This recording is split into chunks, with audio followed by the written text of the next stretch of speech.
The prologue unfolds as two fellow students approach Nagumo, jolting him from his slumber by forcefully striking his desk. Among the duo is Humiliated, known for consistently targeting Nagumo with his bullying antics within the school. They taunt Nagumo for his seemingly perpetual state of drowsiness, attributing it to his habit of staying up late. Unperturbed by their mocking, Cory steps forward and takes his seat beside Nagumo. With a gentle demeanor, she offers a subtle reminder to him about the importance of punctuality. Cory, celebrated throughout the school as one of the twin embodiments of beauty, holds an enigmatic closeness to Nagumo that baffles even Nagumo himself. Despite a sense of disliking by her friends who are pretty famous in the school, she still insists to be with Nagumo. Moments later, teacher Eiko enters the class and instructs the students to take their chairs. However, the entire class trembles in panic when a white light emits from the floor, and the next moment, the class finds itself transported to an entirely different world as the gods' chosen heroes. They have been summoned in this world by the god Ahet to fight against the demons and save the humanity breathing on the verge of extinction. Captain Meld briefs them about the status plate and the classes. Apparently, combat class is the most esteemed class in this world. Only 10 out of 10,000 are gifted with this class.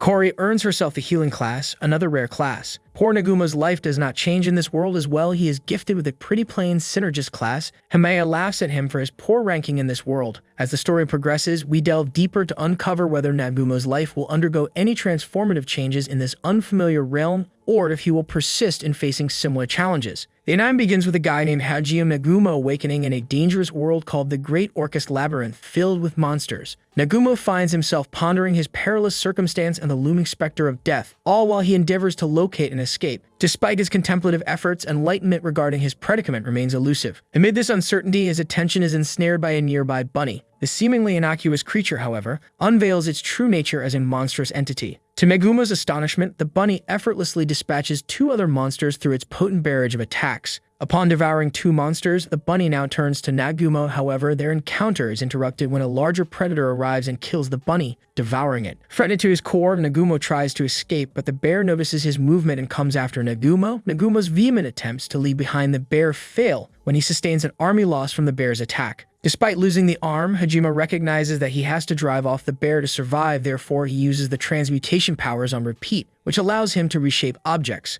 With a sense of relief, the bear abandons the idea of pursuing Nagumo, who currently dwells in a small cave, and heads back. Stricken to his very core, Nagumo collapses within the cavern. After a while, he reopens his eyes and discovers himself reclining beside a sacred stone containing holy water. This he employs to mend his wounds and dispel curses. Nagumo recollects from his days in the library that these sacred mythical stones form deep within mountains due to the accumulation of mana. Nagumo was notably unremarkable compared to his peers in terms of abilities. Thus, his time at the academy remains primarily saturated with memories of scorn, ridicule, and the like. Nagumo then recalls the skills he learned from the royal library of his high school and realizes that he is far weaker compared to his classmates in terms of combat ability. As Nagumo delves deeper into the labyrinth, he experiences flashbacks revealing how he ended up in this predicament. Counting 70 days from today, Nagumo and his companions initially ventured into the treacherous expanse of the Great Orcus Labyrinth. Amidst their collective endeavor, a classmate by the name of Emanagawa comes to Nagumo's aid when he finds himself struggling against a menacing monster. Emma's intervention underscores the necessity for Nagumo to intensify his efforts as they navigate the labyrinthine terrain. Shirisaki, another member of the group, checks on Nagumo's well-being, and they press onward in their quest. Before long, they chance upon a glance crystal, a renowned gemstone within the kingdom's jewelry lore. Regrettably, the seemingly valuable find proves to be a treacherous trap. Upon contact, the crystal transports them into a perilous space infested with monsters.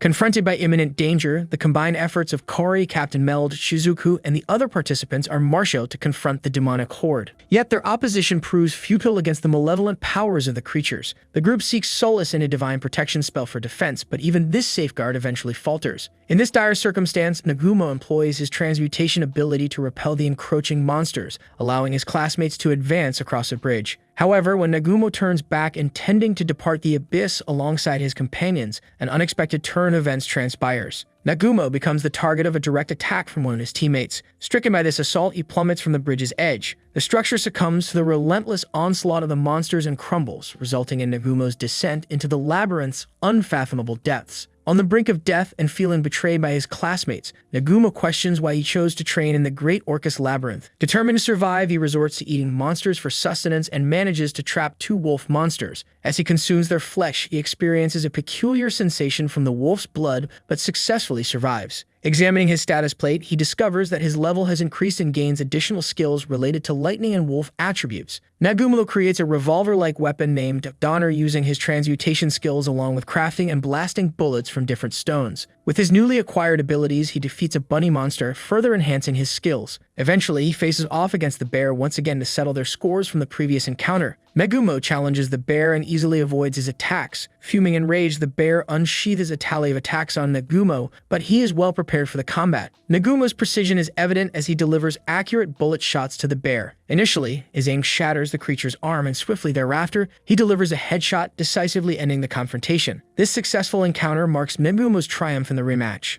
On level 17, Nagumo drinks water from the mythical stone and wonders how long this journey will keep going. These levels of the dungeon are darker than usual, and Nagumo struggles to see anything to hold onto. His journey is further complicated when Nagumo faces a monstrous lizard. Battling against a monster in the dark, Nagumo keeps hold of his senses. He masterly uses the lightning bombs against the lizard and eliminates him with some precise Donner shots. From one level to another, Nagumo becomes determined to eliminate various monsters in his path up to level 44. While his teammates explain the entire situation to the King of the Kingdom, they describe how they unintentionally entered a trap of Glan's stone on the 20th stage of the Great Orcus Labyrinth, which teleported them to the unprecedented 65th level, the deepest level where humans have ever been, where they encountered the fearsome behemoth. The king reminds them that their presence in this world was part of an agreement. The news of losing God's chosen hero should be concealed here, and they must not talk to anyone about the incident. Meanwhile, Nagumo's teammate named Shizuku takes care of her Kaori. Meanwhile, Kori, who collapsed inside the labyrinth, recalls the moments from the unfortunate incident where Nagumo was struck by a spell when he was attempting to join them on the safe return to the kingdom and fell in the depths of the dungeon. When Koki opposed their Captain Mel's decision, Shizuku sided with her captain, deeming his actions necessary and rightly justified. On the other hand, caught in the whirlwind of thoughts, Shizuku sets herself up for practice on the lawn and recalls her memories from their arrival in this world. The heroes were summoned by the god of worship to combat the demons and their monster allies with their incredible powers. Pop Ishtar briefed them about the races of this world: humans, demons, and beastmen. For decades, humans have been on fighting for their survival against the demons. With demons controlling the monsters, humans have been greatly damaged in the war, and even their existence is on the brink of collapse in this world. When they were choosing this dangerous path, their teacher from Earth, while reminiscing, Shizuku starts suspecting Hayama, another teammate, who has been always at odds with Nagumo. She speculates that Hayama might be acting out of jealousy, but she pushes aside the thought for the time being and rushes inside, where Kori wakes up from her unconscious state after 5 days, having lost sight of Nagumo. Upon regaining her senses, Kori begins inquiring about Nagumo. Shizuku initially tries to divert her questions, but Kori's persistence impels her to break the silence. Hearing about the unfortunate loss of Nagumo, Kori falls on the floor and begs Shizuku to take her back to the dungeon. On the flip side, Nagumo continues his exploration in the dungeon without the slightest idea of the level he is fighting at, though he has already come down 50 levels from where he started.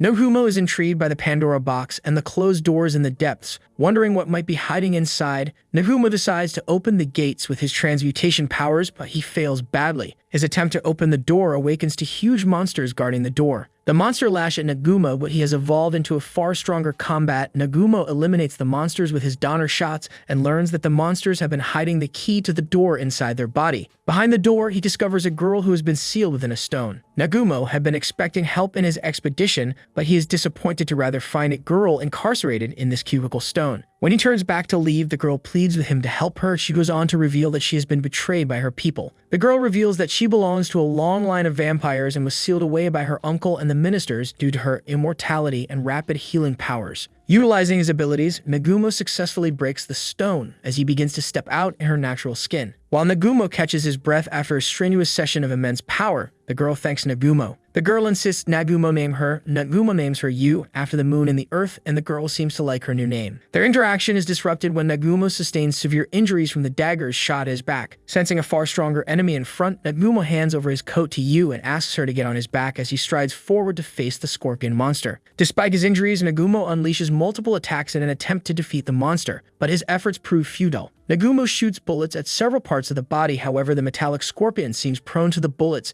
Nagumo jumps on his head to shoot him, but it again proves futile. As the battle intensifies, Nagumo replicates the monster's magic skill and creates a shield of stones, while Yu sucks on his blood to recover her energy. Upon recovering her abilities, Yu uses Yu's Azure Blaze ability to launch a powerful attack on the monster. The attack lands severe damage to the monster, but it does not seem enough to take him down. Nagumo asks her to unleash a similar attack again. Taking advantage of the distraction, Nagumo successfully shoots the monster's head with Donner, ultimately killing it. As their battle concludes, Yu cannot help herself asking why Nagumo did not flee for his life and put himself in the line of danger. Nagumo expresses that he rather prefers to face challenges. Running away is not his kind anymore. After the battle, Yu explains her unique nature of regeneration, revealing that all the labyrinths are created by Mavericks. Mavericks is the strongest creature in this world. They turned rogue against the gods and built labyrinths to destroy their world. It is believed that the Mavericks are still residing at the center of a labyrinth. Finding the Maverick could potentially lead them to the surface. Motivated by this knowledge, Nagumo crafts another rifle named Shlijum, and the duo continues their journey in search of the labyrinth's center. As they progress, Yu opens up a tally of questions for Nagumo to answer. Nagumo shares that he belongs to Earth, a world far different from theirs. He and his friends were summoned by the god Et to fight against the demons. Unlike his friends, Nagumo is not a strong combat. He is a synergist by nature, and he reflects on his uselessness among his classmates. Nagumo goes on to describe that he was also betrayed by his friends and he lost the arm in the encounter against a monster. Now, he no longer cares about them and focuses solely on improving himself. Nagumo explains that he does not bear any resentment for his friends too. Hearing about his tale of suffering and pain, Yu bursts into tears. She maintains that Nagumo's tale is not a lot different from her. She expresses that she does not have a home or place anymore. Nagumo decides to bring Yu along with him on his quest to return home. During their travels, they encounter a group of dinosaurs with flowers on their heads. Nagumo believes the dinosaurs are being controlled by the flowers on their heads, and if they want to get rid of hordes of monsters coming at them, they will have to find the mastermind. Running for their lives against the dinos, they eventually find themselves in a cave surrounded by green crystals. Nagumo senses that the underlying monster behind the control lies in this very cave. Suddenly, a flower grows on Yu's head, meaning that she is also possessed like the dinosaurs. Yu launches multiple attacks on Nagumo, however, Nagumo's reflexes help him defend himself. While defending himself against Yu's attacks, Nagumo finds the monster smirking at him behind Yu. Yu asks Nagumo to shoot at the monster without caring about her, and Nagumo does the same. The bullet shot pierces through the flower and strikes the monster, and Nagumo manages to defeat yet another monster. Yu turns towards him, fuming in rage for being so inconsiderate about her, while shooting the monster and ended up burning her sculpture. Later in the night, while Nagumo boasts on the monster meat, Yu strides closer to him, licking her lips. Yu removes her clothes and stands before Nagumo in her nature attire. She invites Nagumo to let her love his body. The following day, they take the stairs down to the final levels of the labyrinth. Yu realizes that Hajime is being very careful about his approach in this part of the journey. Soon they reach a door, and a spark of hope smirks in Nagumo's eyes, sensing that behind this door can be their key to exit. Unfazed by their challenges, Nagumo and Yu press on with their expedition, ultimately attaining the 100th floor of the labyrinth. Descending further into the abyss, they are met with a vast, eerie expanse adorned with glass structures and pervasive illumination. Both Yu and Nagumo find themselves entranced by the spectacle of this remarkable location. However, their wonderment is short-lived as the very floor beneath them begins to tremble, heralding the imminent arrival of the ultimate adversary. A crimson radiance emanates from the ground, unveiling the imposing form of a six-faced dragon monster before them. The dragons launch their attacks, from fire flares to shooting daggers, but Nagumo and Yu skillfully defend themselves in a powerful counterattack. Nagumo fires multiple shots with his Donner, while Yu utilizes glacial sleets to inflict heavy injuries on the dragons. However, the dragons quickly heal themselves with the assistance of a healing dragon. Nagumo realizes that all of the 6 dragons have their separate roles like defending, deceiving, healing, and attacking, therefore he must have a strategy to fight them. Nagumo and Yu decide to target the healing dragon first, launching a barrage of attacks. However, the defending dragon takes all the damage onto itself, acting as a perfect balance between attacker, defender, and healer. Suddenly, a dragon manipulates Yu's mind, attempting to harm her. Dragon reminds her of the times where she was incarcerated and tempts her into a site where Nagumo leaves her completely captivated by the dragon. Yu frets and breaks into tears.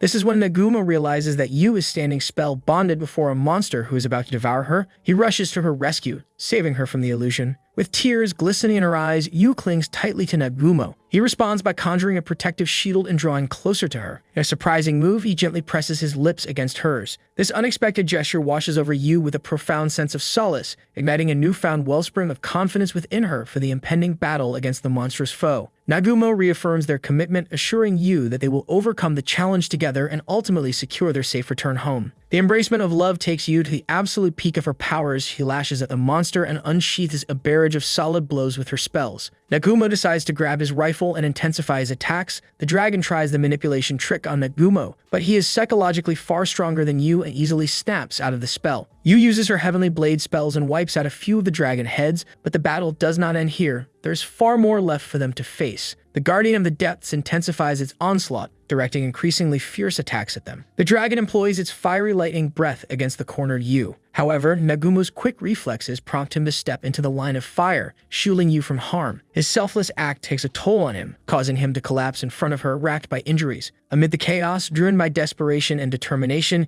Yu seizes her weapon and aims at the formidable monster. Regrettably, her efforts yield little significant impact. In contrast, the relentless dragon continues to assail them, showing no signs of relenting. The Guardian of the Depths unleashes a barrage of searing daggers resembling a hailstorm. As the battle wears on, it becomes increasingly apparent that victory is slipping from their grasp. In a dire turn of events, Yu finds herself lying before the relentless monster, seemingly ready to accept her fate. Yet to her astonishment, she awakens in Nagumo's grasp. Nagumo has regained his faculties, and they synchronize their attacks with newfound efficiency. Their combined efforts ensnare the monster, culminating in their triumphant victory. With the battle concluded, Nagumo's strength wanes, and he collapses into Yu's arms. As if in response to their victory, the door before them opens, revealing the path to the heart of the Maverick's lair. On the flip side, Eiko opposes Pope Ishtar's choice to send the students back to the dungeon. She believes the students are yet to overcome the loss of their friend, and sending them to quest in this condition is nothing short of risking their lives. Pope responds that only those who are willing will go on the quest. Fuming in rage, Eiko adjourns the deliberation and returns to her room, affirming that she will do whatever is in her power to save the students. The following morning, Nagumo wakes up from his sleep, but he's shocked to find himself lying on the bed. He wonders how come they get the bed in the wilderness. However, to his surprise, Yu lies beside him, completely naked. Nagumo panics and immediately gets up. He quickly grabs the clothes and inquires Yu about the place. Yu responds that they are in the Maverick's lair. She took him to this place when Nagumo collapsed after the fight. She goes on to reveal that the dress he is wearing belongs to the Maverick. This leads Nagumo to an assertion that Maverick will rather be a human. On their way outside the room, Nagumo shocks to find a mansion. It's the least expected sight in the dungeon. However, he enters the mansion with Yu. While searching the rooms, they come across one with a significant sign on the floor, accompanied by a skeletal corpse sitting on a chair. As Nagumo steps to the side, he witnesses the soul of a man named Oscar Orcas emerging from the skeleton. Oscar reveals that he is the creator of the labyrinth and commends Nagumo for surviving the trials and reaching this point. He informs Nagumo that the message he is delivering is pre-recorded. Meanwhile, Korei, Shizuku, and the rest of their teammates are engaged in a rematch against the behemoth monster on the 65th floor, but the students are adamant to face the monster and not running this time. Koki strides forth, assuming the mantle of leading the initial assault against the formidable monster. Swiftly, he takes command of the group, orchestrating their coordinated efforts in the confrontation with the behemoth. Assigning specific roles to each member, he marshals their collective strength for the impending struggle. Henson confronts the creature head-on, drawing its attention and creating an opening for his comrades to strike from various angles. Shizuku, wielding her sword with the utmost force, delivers a powerful blow that cleaves through one of the monster's horns. Yet despite this valiant effort, the impact falls short of yielding a significant advantage against the already formidable opponent. As the tide of battle appears to shift in favor of the behemoth, Suzu reacts promptly, summoning her shield to fend off the creature's assaults. Supported by Korei's empowering spell, the duo manages to inflict their first series of impactful strikes on the monstrous adversary. Capitalizing on this momentum, Koki seizes the opportunity. Springing onto the creature, he delivers a decisive blow that concludes the battle in their favor. On the other side, Oscar Orcas bestows his power upon Nagumo and advises him not to use it for evil purposes. Nagumo experiences an ultimate sensation, as if the history of the world is being engraved on his mind. The magical powers come with the revelation that the Mavericks were not wrong. They were the liberators. Meanwhile, the legends about the Mavericks are all based on the wrong assertions.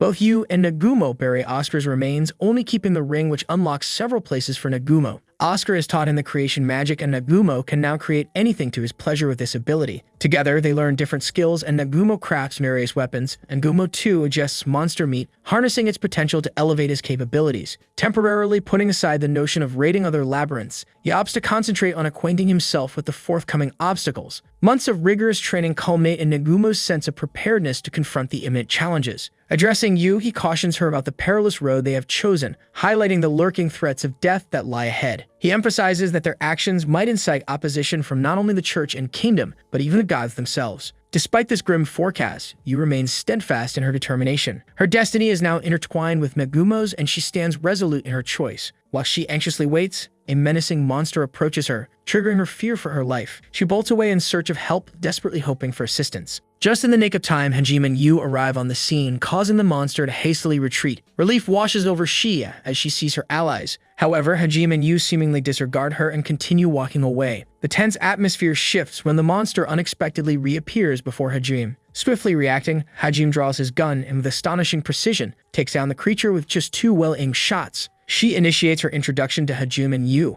identifying herself as the eldest daughter of the Humiliated Beast tribe. She quickly launches into a plea for their assistance, imploring them to help her family. Though initially hesitant, Hajime eventually agrees to listen to Shi's story. Without delay, she divulges that she was exiled from her home, which subsequently fell victim to a monster attack. She reveals her unusual ability to manipulate mana, an uncommon skill for her beast tribe lineage. What sets her even further apart is her proficiency in specialized magic known as Future Sight, which grants her glimpses into potential future events. As she lays out her circumstances, she passionately argues for Hajime's aid in saving her tribe. In response to Hajime's query about what he stands to gain, she points out that the area he intends to venture into is enshrouded in dense fog. She suggests that having a native of the Sea of Trees like herself as a guide could be invaluable for his journey. Yu interjects and proposes that taking Shi along as a guide would be advantageous. Hajime agrees and the trio sets out for the forest. Effortlessly, they dispatch one monster after another. Over time, Hajime, Yu, and Shi join forces to eliminate various adversaries, granting the tribe much-needed relief. One evening, the group finally enjoys a moment of respite. It's during this tranquil period that Shi initiates a conversation with Hajime, inquiring about his objectives. Hajime candidly reveals his sole desire, to return home with Yu. Responding to his sincerity, she expresses her own wish to accompany Hajime on his journey. Furthermore, the members of the Humiliated tribe voice their determination not to remain weak any longer. Hajime imparts a vital lesson, emphasizing the principle of survival, either kill or be killed. Empowered by this newfound perspective, the tribe's people are inspired to take action. Hajime commands them to engage in monster hunting, a move that signifies their newfound resolve and determination. Shi and Yu engage in a friendly duel, with Shi eventually managing to scratch Yu's cheek. Their playful sparring is interrupted by Hajime's arrival, and he inquires Yu about Shi's performance. Just then, the tribesmen join them, bearing the trophies of their successful hunt, exuding an air of bloodthirsty triumph. The group proceeds to the Great Tree, where they discover a monument. Inside the monument, Yu deciphers the significance of the 4 symbols, identifying them as relics from other labyrinths. This revelation sparks Hajime's decision to explore these new labyrinths. Additionally, Hajime requests that the Humiliated tribesmen remain behind to train, hinting at the potential need for their assistance in the future. This interaction marks a point of potential growth and collaboration between Hajime and the Humiliated tribe. After a period of reflection, she reminisces about her mother's words, in which she mentioned the possibility of she encountering remarkable individuals beyond the Sea of Trees. Returning to the present moment, she appeals to Yu to honor their agreement and uphold the terms of the bet since she emerged victorious in their friendly duel. However, Hajime responds by asserting his stance, indicating that he has no intention of offering anything in return. She counters Hajime's assertion by emphasizing the malleability of the future. She explains that with determination, one can actively alter the course of events to reshape their destiny. This discussion delves into the concepts of agency and change, reflecting Shi's belief in the power to influence one's own path. In Risen Gorge, Hajime and the group are actively searching for an entrance to the labyrinth. During their exploration, Shi makes a significant discovery and excitedly alerts Hajime and Yu to her findings. She has stumbled upon the entrance they were seeking. Upon entering, Hajime takes on a group of monsters, and the team soon comes across a stone tablet. Curiosity piqued, she takes a swing at the tablet with her hammer, shattering it. However, a voice emanating from the tablet informs them that it will eventually regenerate. Undeterred, Hajime and the others press deeper into the labyrinth, encountering and skillfully overcoming various traps along the way. Their journey is marked by teamwork, resourcefulness, and their ability to navigate through challenges with ease. After a prolonged journey through the labyrinth, Hajime and his companions find themselves back in the very room where their adventure had started. Meanwhile, in the Highlight Kingdom, Yuka informs that Eiko's departure is imminent. Fueled by her restlessness, Yuka decides that she can't stay idle any longer and resolves to accompany Eiko on her upcoming expedition. Additionally, Yuka endeavors to make her classmates comprehend the fact that Hajime Nagumo was responsible for saving their lives. Meanwhile, within the labyrinth, Hajime and his companions successfully arrive at My Lady's lair. However, Hajime notices the presence of guards blocking the hallway. To bypass this obstacle, he assigns Shi the task of leading the way, assuring her that he and Yu will intervene if the situation becomes difficult. After a confrontation with the guards, Hajime and his group manage to advance and swiftly ascend a wooden platform to reach the upper level. Upon their arrival at the pinnacle, Hajime and his companions finally confront My Lady Risen. Hajime straightforwardly states their purpose, obtaining an ancient magic. A dialogue ensues between them, during which Milady inquires about Hajim's motivation for seeking the ancient magic. In response, Hajim reveals his predicament of being forcefully transported to this world by her god and expresses his determination to use the ancient magic to return home. However, Milady remains reticent about the location of the ancient magic, prompting the initiation of a fierce battle. Throughout the confrontation, Hajim and his group manage to inflict some damage on Milady, yet they discover that her armor is constructed from Byzantium, rendering her resilient. Determined to find a way, Hajim identifies a potential vulnerability: Milady's heart. With strategic coordination, Hajim and she target this weakness, relentlessly assaulting the critical point. Their relentless efforts culminate in a triumphant victory as they overcome Milady and bring her down. With her waning strength, Milady issues a final warning to Hajim, cautioning him about the perilous consequences of harnessing ancient magic. She foretells that Hajim's destiny is intertwined with the role of a god-killer. Uttering these enigmatic words, Milady's life fades away. However, their victory proves short-lived as Hajim and his companions venture into another chamber, only to discover that Milady's demise was an elaborate ruse. Employing gravitic magic, Milady has ingeniously transferred her consciousness into another body, defying death. As Hajim endeavors to claim the vast troves of treasure amassed by Milady, his actions inadvertently trigger a trap. In a swift and unexpected turn of events, the trap is activated, propelling Hajim, Yu, and she away from their current location. The labyrinth's treacherous nature once again asserts itself, leaving them in a precarious situation. After their abrupt expulsion from the labyrinth, Hajim and his companions find themselves on a distant shore. They subsequently arrive at Masaka Inn, where Hajim approaches the receptionist to secure lodgings. Initially, Hajim requests a single room to accommodate all three of them. Yet, you suggest the possibility of obtaining two separate rooms, one for Hajim and herself and another for Shie. However, Shie expresses her desire to share a room with Hajim. This sparks a spirited debate between Yu and Shie, with conflicting opinions clashing. As the argument ensues, Hajim becomes visibly exasperated by Shie's persistent insistence, highlighting the tension caused by her behavior. The man reveals his identity as Ilrachang, the leader of the Furin Adventurers Guild. He addresses Hajim, Yu, and Shie, expressing his need for their assistance and urging Hajim to listen to his proposition. Without delay, Ilra explains that he requires Hajim's help in locating a group of adventurers bound for the northern mountains, and among them is Will Kudeta, the third son of Count Kugeta, and Ilra's request is for Hajim to undertake a rescue mission to bring him back. Hajim agrees to assist, but outlines two specific conditions before committing to the task, and the initial condition set forth by Hajim is for Ilra to create status plates for Hajim and his companions. The second condition requires Ilra's unwavering obedience to Hajim's commands whenever the need arises.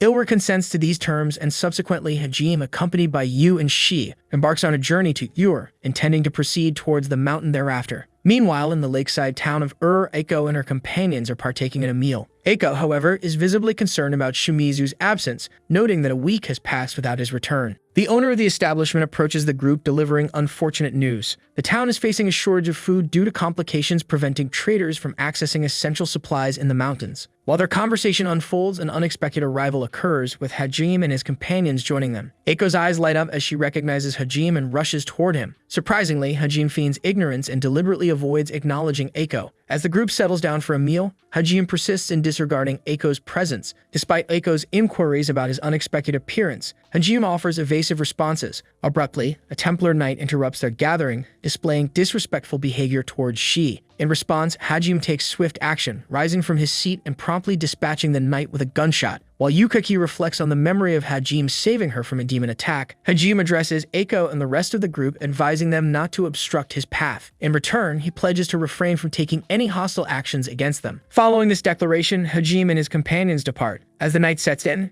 Eiko contemplates the reasons behind Hajim's seemingly aggressive behavior, surmising that he must have endured numerous trials that led him to this point. Unexpectedly, Hajim silently enters Eiko's room, moving stealthily, to offer an explanation for his decision not to accompany him on their journey. In his conversation with Eiko, he delves into the post-Age of Gods history, detailing a world ensnared by conflict and revealing the manipulative actions of a deranged deity and the plight of the liberators who were eventually shunned by humanity. Hajim initiates the conversation by revealing the aftermath of the ancient Age of Gods, a period marred by rampant warfare. He explains that during this turbulent era, a deranged deity manipulated a group of soldiers known as liberators, employing them as mere pawns in a twisted game. Subsequently, humanity turned against these liberators, driving them into seclusion within the labyrinths they had constructed. Hajim elaborates on their actions, describing how they devised intricate trials, Those who successfully conquered these trials were bestowed with unique powers, establishing them as mavericks. Hajim's overarching goal is to uncover a pathway back to his own world, and he asserts that the labyrinths hold the key to achieving this aspiration. As they depart, Hajim discloses that he was deliberately targeted by a magical spell cast by one of Aiko's students, which caused him to collapse. During their exit, they encounter Aiko's students who express a desire to accompany Hajim on his journey. Regrettably, Hajim turns down their request. In the midst of this, Aiko herself approaches Hajim and reveals her need to learn more about the incident. She promises to abide by Hajim's conditions,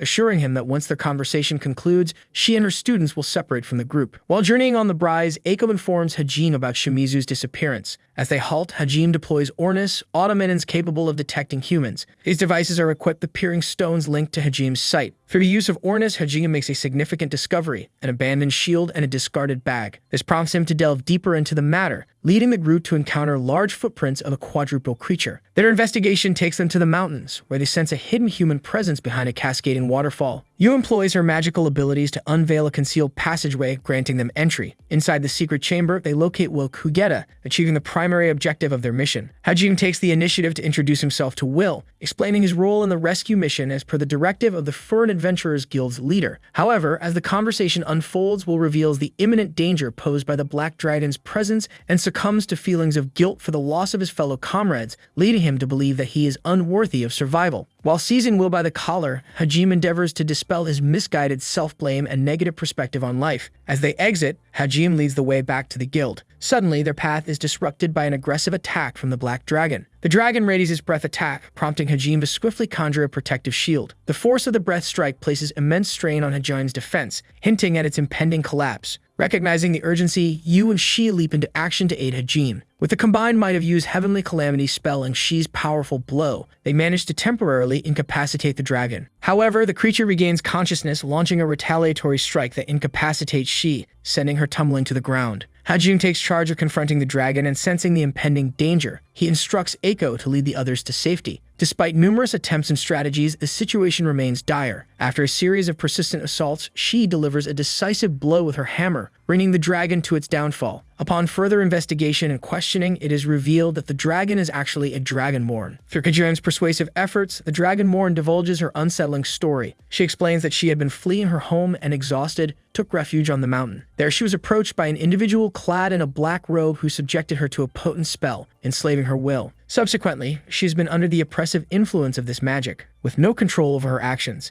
Hajim, despite the Dragonborn's plea, remains resolute in his decision to end her life. However, Yu intervenes, halting Hajim's actions and preventing the Dragonborn's execution. The Dragonborn urgently requests Hajim to remove the metallic rod he had inserted earlier, as failing to do so would lead to dire consequences when she reverts to her human form. As the transformation occurs, the Dragonborn reveals her true identity as Teo Claris, a member of the Claris clan of Dragonborn. She explains that she and her fellow Dragonborn are now under the control of the dark-robed man, who intends to use their formidable force to launch an attack on the town of Ur. Teo's revelation coincides with the approach of the monster army, further underscoring the imminent threat that the town now faces. Will inquires to Hajim about his intentions in light of the impending threat to the town. Hajim, however, asserts that engaging in a war would jeopardize Will's safety, implying his reluctance to intervene. With a resolute demeanor, Hajim begins to depart, showing no inclination to offer assistance or inform the town of Ur about the impending danger. Meanwhile, Tayo's demeanor takes an inappropriate turn as she indulges in fantasies involving Hajim. Becoming increasingly irritated by her behavior, Hajim reacts by physically pulling Tayo away by one of her legs, visibly exasperated by her antics. Baiko presents Hajim with a plea for assistance in safeguarding their imperiled town from an approaching army of monsters. Hajim initially appears unyielding and resistant to intervening. However, as Eiko persists in her persuasion, Hajim's resolve softens, and he ultimately agrees to aid in the defense of the town of Ur. This decision suggests that Hajim maintains a certain level of respect and regard for his former teacher. Subsequently, Hajim and his companions organize provisions for the townspeople and arrange for the evacuation of women and children to a secure location before the impending monster assault. As night falls, Hajim assumes his post atop a watchtower, vigilantly preparing his arsenal. During this watch, Sonobe approaches Hajime, expressing her gratitude for his assistance during their previous encounter within the labyrinth. Hajime imparts words of encouragement and courage to Sonobe, who takes them to heart and continues on her path. Shortly thereafter, Hajime senses Teo's concealed presence and beckons her to reveal herself. Teo voices her desire to accompany Hajime, even offering her unwavering devotion. Hajime, however, initially declines her offer. With the imminent approach of the encroaching monsters,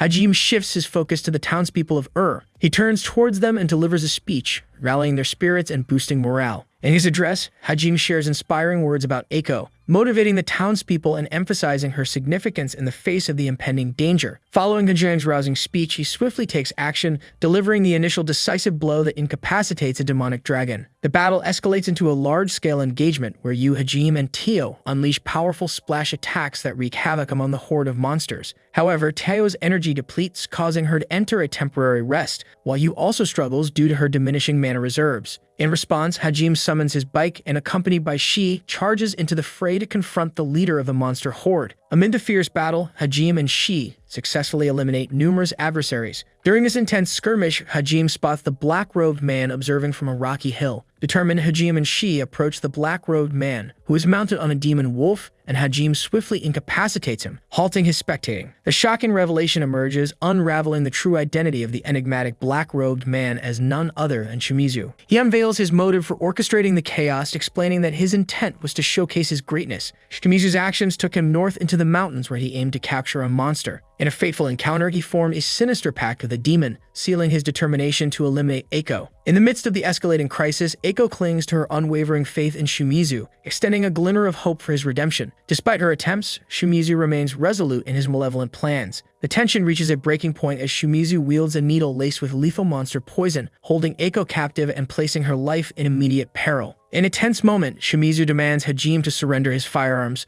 Unexpectedly, an assailant on a dragon-mounted assault from a distance attempts to eliminate Shimizu. A frantic rush ensues as she darts forward to shield Eiko from the impending threat, resulting in both she and Shimizu sustaining injuries. Tragedy strikes further as Shimizu employs the poison needle, causing Eiko to suffer its effects. Acting swiftly, Hajime employs his restorative abilities to neutralize the poison's impact on Eiko, while she is promptly healed. Amidst Shimizu's fading strength, Hajime queries his intentions, questioning whether Shimizu views him as an adversary. Shimizu's response, uttered in his final moments, is a resolute denial, denying enmity with Hajime. Nevertheless, Hajime remains discontent with Shimizu's response and ultimately chooses to fatally shoot him, disregarding Eiko's plea for restraint. Later during their journey aboard the Brise, both Yu and Shi come to realize Hajime's motive for ending Shimizu's life. They acknowledge that Hajime's decision to swiftly end Shimizu's suffering was driven by a desire to spare Eiko from shouldering the burden of his death. Simultaneously, an abducted young girl comes into view, a clear indication of potential trouble. Meanwhile, in Foreign, Will joyfully reunites with the guild master Ilwer. Hajime seizes the opportunity to request a new status plate for Teo. Subsequently, Yu, Hajime, Shi, and Teo convene in a room. Hajime stands near a window and notices suspicious figures lurking on the streets, observing the guild. As the conversation unfolds, Haya reminisces about her father's words regarding the limitations of even a god's power and the eventual end to his malevolent schemes. Furthermore, Teo recalls her decision to volunteer for the mission of investigating the alien beings due to her belief in the significant impact it could have on their worlds. The following day, Hajime takes Shi on a tour of Foreign, and at Shi's suggestion, they visit the aquarium. At the aquarium, they encounter a talking fish named Lemon. Curious, Hajime inquires Lemon about his presence in the aquarium. Lemon provides details about his personal journey and how he became trapped in an underground current, ultimately finding himself confined within the aquarium. In response, Hajime and Shi devise a strategy to liberate Lemon from his aquatic prison. Working together, they execute their plan and successfully release Lemon from the confines of the aquarium, setting him free into a nearby river. Shortly after being released into the river, Lemon informs Hajime and Shi about witnessing a little girl who appeared to be involved in a suspicious transaction, indicating the presence of slavers in the city. He advises them to be cautious. On their way back, Hajime's heightened senses lead him to detect a child's presence in the sewers. Back at their location, Teo questions Yu about any concerns she might have regarding Shi spending time alone with Hajime. Yu reassures Teo, explaining that she, just like herself, holds affection for Hajime, and that she wholeheartedly dedicates herself to everything she does. Hajime proceeds into the sewers and discovers a child. As he heads back with the child in his arms, the child regains consciousness. Hajime introduces himself and she, and after questioning the child, learns that her name is Miu. Following Miu's rescue, Hajime and she attend to her immediate needs by providing nourishment and ensuring her cleanliness. Meanwhile, Yu and Tio continue their conversation regarding Hajime and Shi. It becomes apparent to Hajime that Miu's captors are likely the same slavers mentioned by Lemon. Engaging in a thorough discussion with Shi, Hajime makes the decision to take Miu to the city guards, aiming to ensure her safety and well-being in their custody. While on his way after leaving Miu with the city guards, Hajime is abruptly interrupted by the sound of an explosion coming from the very location he had left her. Rushing back to the scene, Hajime discovers a message scrawled on a wall demanding the presence of Shi, the white-haired bunny girl, in exchange for Miu's safety. With urgency and concern, Hajime and Shi swiftly reunite with Yu and Tio, explaining the dire situation and requesting their assistance in a mission to rescue Miu from her captors. With their resolve hardened, Hajime, Yu, Shi, and Tio embark on a determined mission to confront and eliminate the gang members who have taken Miu captive. Their path is marked by swift and ruthless action as they systematically dismantle the slavers' operation. Hajime's trail leads him to the leader of the gang, and without hesitation, he takes down the boss, securing Miu's rescue and ensuring her safety. Rising into the sky, Hajime carries Miu aloft while Yu and Shi lay waste to the slavers' stronghold, leaving no trace of their nefarious activities. Once the chaos subsides, Hajime brings Miu back down to meet Yu and Tio. As their conversation unfolds, Miu feels a strong bond with Hajime and decides to affectionately address him as her papa, solidifying the unique connection they share. A while later, the group travels on the Brise with Shi on her motorbike riding alongside. As they near the outpost town of Harad, Miu notices Hajime's subdued demeanor and asks him about it. Hajime reveals that he visited this town 4 months ago. Upon arrival, Hajime locates Lobo Wavis and hands him the letter from Ilwer. The letter highlights Hajime's recent feats and acts of heroism, underscoring his accomplishments. Unexpectedly, Endo appears urgently, bringing news of an ongoing demon attack on the labyrinth. His palpable relief at Hajime's survival is evident. Acting promptly, Endo approaches Hajime and passionately implores his assistance against the demon threat, stressing the dire consequences if they don't act. Simultaneously, the assembled heroes are already investigating the area for the intruding monster, tracking a trail of monster blood. As the group pieces together the creature's motives, a demoness makes her entrance, issuing a challenge for the heroes to surrender and align with her. Intensifying the tension, she unveils that one of their own has already succumbed to her offer. Yet Cookie and his companions remain skeptical of the demon's claim and swiftly engage in combat against the encroaching monsters. The skirmish takes a dire turn as Shizuku is swiftly incapacitated. Despite the heroes' valiant efforts, they soon grasp the grim reality that these monsters are vastly superior in strength. The heroes manage to inflict damage on one of the creatures, only to be thwarted by the demoness's swift healing magic, a realization that underscores the overwhelming challenge they face.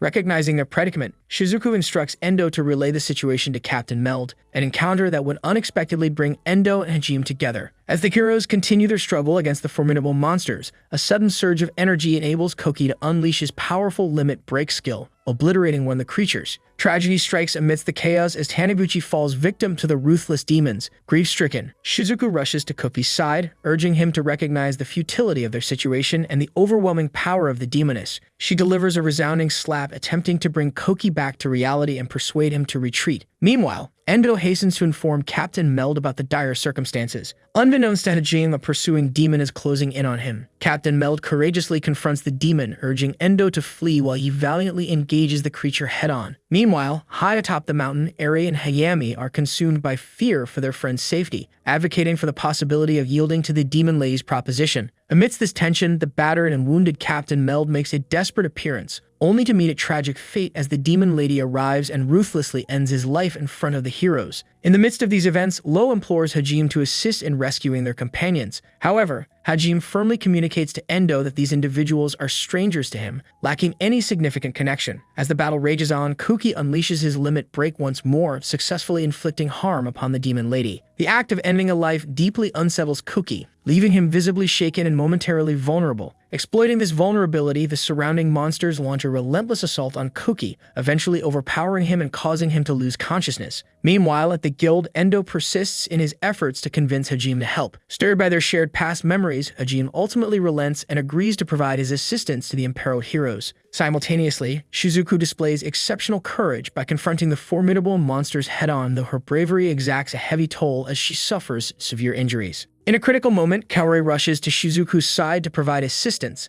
attempting to shield her from further harm. However, the relentless monsters manage to breach their protective barrier, endangering both Shizuku and Kaori. Suddenly, salvation arrives from an unexpected source. A metal rod hurtles down from the sky with precision, cleaving through the monsters that had threatened Kaori and Shizuku. As the dust settles, the enigmatic figure responsible for this timely intervention reveals himself. Hajime has arrived on the scene. While navigating their escape from the mountain, Hajime comes up with an idea. He retrieves his pile driver, whose long rods are constructed from compressed ore and coated with Azantium. Utilizing it as an improvised tool, Hajime excavates a hole and dramatically springs out, announcing his arrival on the battlefield with flair. The unexpected sight of Hajime Megumo astonishes all witnesses. Methodically, Hajime allocates specific roles to each of his team members, reserving the challenging task of confronting both the demons and the demon lady exclusively for himself. Amidst the chaotic clash, Hajime engages in a fierce onslaught against a multitude of monsters, showcasing his exceptional combat skills. He adeptly identifies the presence of concealed, invisible adversaries and systematically eliminates them, one by one. Despite the demon lady's escalating fear in response to Hajime's relentless assault, he remains resolute, unwaveringly eradicating the relentless horde of monsters. The heroes are captivated by the astonishing spectacle unfolding before them, prompting them to question the enigmatic newcomer's identity. Endo takes the initiative and discloses that the individual in question is indeed Hajime Megumo, the same person who fell from the bridge. Hayami finds it difficult to believe given his prior involvement in Hajime's fall. Endo, however, assures them that Hajime's status plate is authentic, dispelling any lingering skepticism. In the midst of the chaotic battle, Yu directly challenges Hayami, probing his intentions regarding Hajime's actions. Amidst the fray, Hajime achieves a significant feat by eliminating the demon lady's healer, incapacitating her ability to mend herself and her demon allies. As a countermeasure, the demon lady summons a serpent to launch an attack against Shizuku. In a swift and precise move, Hajime throws his sword to Shizuku,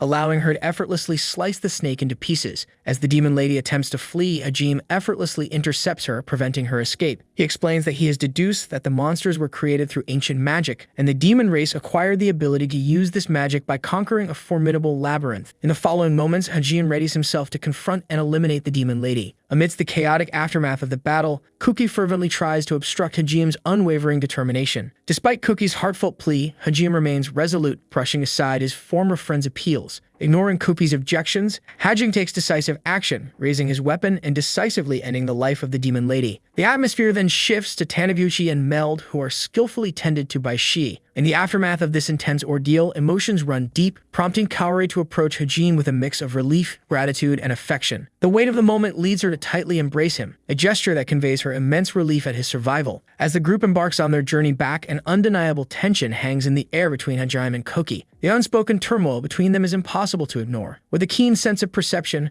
Hajime detects Kuki's simmering anger, the consequence of the demon lady's demise. In a pivotal moment, Hajime faces Kuki head-on, addressing the underlying conflict that has festered between them. In unequivocal terms, Hajime redefines their relationship. He lays bare his personal ethos, revealing that he does not extend mercy to anyone, a stark contrast to Kuki's moral compass. Hajime's firm declaration marks a definitive break in his friendship with Kuki, signifying an irreparable shift. He cautions Kuki that opposing his path could lead to their confrontation. After the battle, Hajime is surprised by the sizable army led by Lo. In this tense atmosphere, Kaori gathers her courage to express her love for Hajime and her intention to accompany him. Hajime responds gently, revealing his heart belongs to you. While acknowledging Kaori's feelings, he underscores his existing bond, allowing Kaori to grapple with his choice. Interrupting their conversation, Yu interjects and invites Kaori to accompany them. In a somewhat playful manner, Yu accepts Kaori's unspoken challenge, creating an underlying sense of rivalry between the two. Meanwhile, Hajime begins to depart, informing Kaori that their departure is scheduled for the following day. Set against the tapestry of the Highlight Kingdom, a moment of profound consequence unfurls as Pope Ishtar conveys to the monarch the impending return of the heroes. Just as this momentous report finds its place, a resonant proclamation fills the air proclaiming the heroes' imminent arrival. In the wake of this announcement, Princess Liliana's enthusiasm propels her forward with an undeniable eagerness. As time flows, Shizuku draws closer, intertwining herself within a discourse that delves into the intricate intricacies of the kingdom's matters. Within this exchange, Shizuku imparts to Liliana that Kaori has resolutely chosen to remain by Hajime Nagumo's side. This revelation stirs contemplation within Liliana's heart, igniting musings on the potential reverberations within Kuki's world. Eager to soothe Liliana's concerns, Shizuku avows her unwavering determination to deftly navigate any currents that might arise with Kuki. Soon, Shizuku mentions that Hajime Nagumo stayed to search for another way for them to go back to their world. Meanwhile, in the Gruen Desert, Hajime and his companions traverse the sands in a vehicle, and soon within the vehicle, a discussion sparks between Kaori and Yu concerning Hajime, gradually intensifying as they each vie for his attention, creating an atmosphere of rivalry. The tension escalates until their fellow travelers intervene, attempting to defuse the situation by reminding them of Miu's presence and urging them not to argue in front of her. Eventually, Kaori and Yu heed the advice and the tension subsides. However, the tranquility is abruptly shattered when Hajime notices a disturbance ahead. Suddenly, a sandworm emerges from beneath the desert floor directly in the path of their vehicle, Bryce. Additional sandworms emerge and give chase to Hajime's Bryce, and while employing his resourcefulness, Hajime deploys a missile, eliminating the sandworms in pursuit. However, a larger group of sandworms ahead becomes alerted and begins its pursuit. Utilizing a mounted gun on the Bryce, Hajime successfully eliminates this new threat as well. Soon, in their travels, they encounter an individual who seems to have been the target of the sandworms, and so Hajime decides to investigate and instructs Miu to remain in the safety of the Bryce while he and the others assess the situation. Kaori approaches the person and discovers that his mana is undergoing a dangerous overload. She attempts various methods to mitigate the situation, but her efforts prove futile. Utilizing her Sanctorum ability, Kaori successfully channels the excessive mana out of the individual's body and redirects it into the holy crystal ring Hajime had given her. Through her persistent efforts, Kaori manages to avert the crisis and stabilize the person's condition. Yet a sense of caution prevails in her actions, as she fears that extracting an excessive amount of mana could potentially result in the person's demise due to severe depletion. Continuing their discussion, Hajime proposes that Kaori should also perform a thorough examination on all of them, ensuring any potential airborne diseases are promptly identified. Amidst their deliberation, the individual gradually regains consciousness. With input from the group, a collective decision is reached to extend an invitation to the stranger to join them within the confines of the Bryce, providing a safer environment for both their guest and further evaluation. The person revealed as Bai's Fjord Zenjin introduces himself as the offspring of Duke Lunsui Fjord Zenjin, hailing from the Dukedom of Ankaji. Notably, this town aligns with Hajime and his companion's destination. Bai's explains that his town has been plagued by a poison leading to mana overload in its residents. He reveals that a potential cure of a stillstone is located within Gruen Volcano. Bai's earnestly requests Hajime's help, who readily agrees to assist in obtaining the stillstone to save the troubled town of Ankaji. Freed updates Michael about his recent defeat at the hands of his adversaries, leading to significant losses. He emphasizes the urgent need to acquire a new form of Age of God magic to enhance his power. Additionally, Freed expresses his determination to avenge the death of Katria. He requests Michael to safeguard their home in his absence, while he pursues his goal of becoming stronger. Following their arrival in Ankaji City, Hajime and his companions proceed to the location. Hajime directly approaches Lunsui and informs him of their intention to aid the city, and upon reaching the site, Yu utilizes her magical abilities to generate a body of water. Hajime strategically deploys grenades near the water's edge to draw out the lurking monster responsible for the pollution. Persistently, Hajime hurls numerous grenades into the water, and eventually, a slime-like creature emerges from beneath the surface, confirming its role as the source of contamination. Despite the emergence of the slime-like monster, the water remains tainted, and so Teo assures everyone that the oasis will gradually restore itself to its pristine state due to the abundant flow of fresh water. Meanwhile, Lunsui expresses his gratitude towards Hajime for the assistance rendered and acknowledges a debt he now owes to Hajime. He then proceeds to enter the hall and publicly announces that Hajime's group will aid them by venturing to the Gruen Volcano to mine stillstone. Following this, Kaori takes the responsibility of staying behind to care for Miu, enabling the rest of the team to embark on their journey to the Gruen Volcano for the quest. Over time, Hajime and his team venture towards the entrance of the Gruen Volcano. Upon entering the cavern, Hajime observes mineral formations hanging from the cave walls and wonders if they might be stillstone. Upon closer inspection, it becomes evident that the minerals are merely pebbles, suggesting that someone else had already mined the genuine stillstone. To procure the desired mineral, Hajime determines that they need to venture deeper into the volcano. While progressing, a fireball hurtles toward them, yet Yu swiftly neutralizes it using her spatial severance,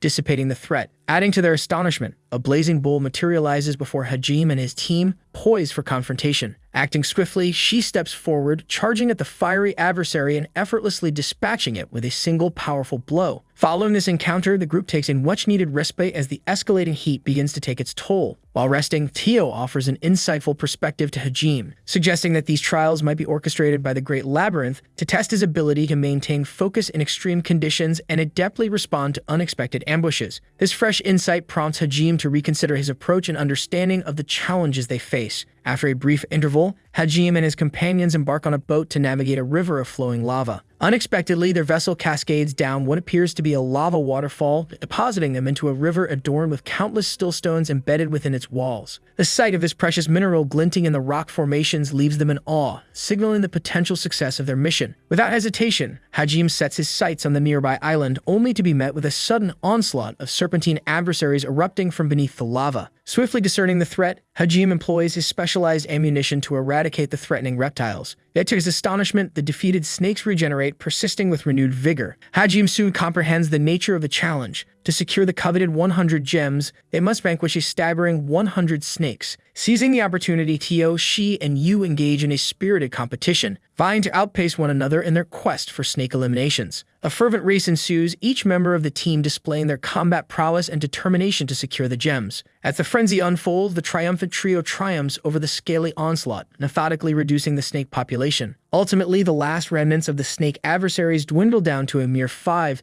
Just as Hajime readies his gun to eliminate the final serpent, an unexpected and sudden beam of light strikes him with astonishing force. Struck by the unexpected ray of light, Hajime loses consciousness and plummets toward the fiery lava below. Swiftly, Yu intervenes and manages to rescue him, but the mysterious beam continues to wreak havoc, destroying their surroundings. Fiercely determined to shield Hajime, Yu puts up a valiant defense. Amidst the chaos, Freed arrives on the scene, marveling at Hajime's survival against the power of Uranus' breath. Hajime regains consciousness and engages in a dialogue with Freed. Freed proceeds to introduce himself to Hajime and the others, revealing his identity as the god's apostle. Freed asserts that his purpose is to punish the so-called heathens, which in this instance includes Hajime and his team. As the conversation unfolds, Hajime boldly declares Freed his enemy since he stands in their path, sparking a fierce confrontation. Freed swiftly employs Cosmic Rift to appear behind Hajime and launch an attack. Meanwhile, Tio becomes acutely aware of the urgent need to intervene on behalf of her master Hajime. She vividly recalls her father's warning about the Dragonborns being perceived as enemies of God, realizing that any misstep could lead to Hajime's demise. Realizing the gravity of the situation, Tio undergoes a remarkable transformation,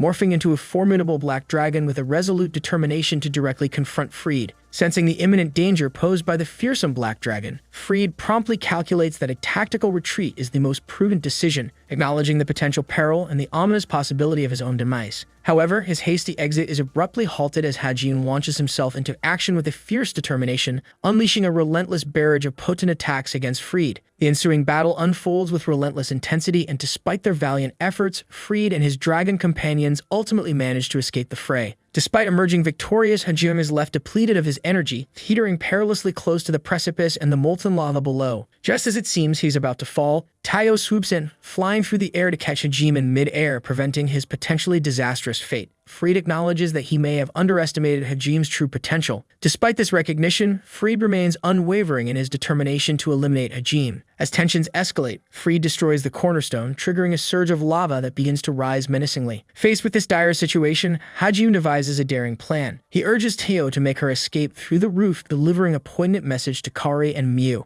A simple yet heartfelt "see you later." Tio agrees and utilizes her pain conversion skill, enhancing her abilities by channeling pain. Swiftly ascending through the roof, Tio's departure doesn't escape Freed's notice, compelling him to pursue and eliminate her. However, in a dramatic turn of events, Hajime's arsenal detonates, setting off a cataclysmic eruption within the Gruen volcano. The volcanic tremors reverberate across the surroundings, signaling the explosive culmination of their intense encounter. In the Highlight Kingdom, Liliana observes Shizuku's rigorous training, which triggers flashbacks of their recent battle against monsters. Shizuku's intense focus is momentarily interrupted when a friendly cat crosses her path only to dart away. As Shizuku turns around, she finds Liliana approaching her. Acknowledging the absence of Cookie, Liliana engages Shizuku in conversation, expressing her awareness of Shizuku's current companionship. In the midst of their conversation, Liliana brings up the concerning topic of discussions circulating about labeling Hajime Nagumo as a heretic. Meanwhile, in the forest, Hayami becomes the recipient of an enigmatic voice belonging to an unseen lady. This voice attempts to initiate a dialogue with Hayami, but he staunchly asserts his refusal to comply with its wishes. Undeterred, the voice presents an alternative proposition to Hayami, the idea of him reclaiming the princess. The voice goes on to explain that it isn't commanding his obedience, but rather proposing a trade. In this trade, both parties stand to gain. Hayami would obtain his desires, while the voice of the lady would also achieve her own objectives. In swift response, Tio hurries to the Highlight Kingdom. Upon her arrival, she reverts to her human form and encounters Kaori. Concerned, Kaori inquires to Hajime about the whereabouts of the rest of the group, prompting Tio to urge her to remain composed. Eventually, Tio reassures Kaori that Hajime and the others should be joining them shortly, conveying Hajime's message of "see you later" to both Kaori and Miu. In the course of their conversation, Tio and Kaori decide on a plan. They will retrieve Hajime and the others from the Grand Gruen volcano and then proceed to reunite Miu with her mother in Arisen. Meanwhile, Hajime and Yu find themselves engaged in a discussion about the fortunate or unfortunate circumstances that led them to escape the Gruen volcano, In their contemplation, Hajim's memory revisits the specifics of their escape strategy from the impending lava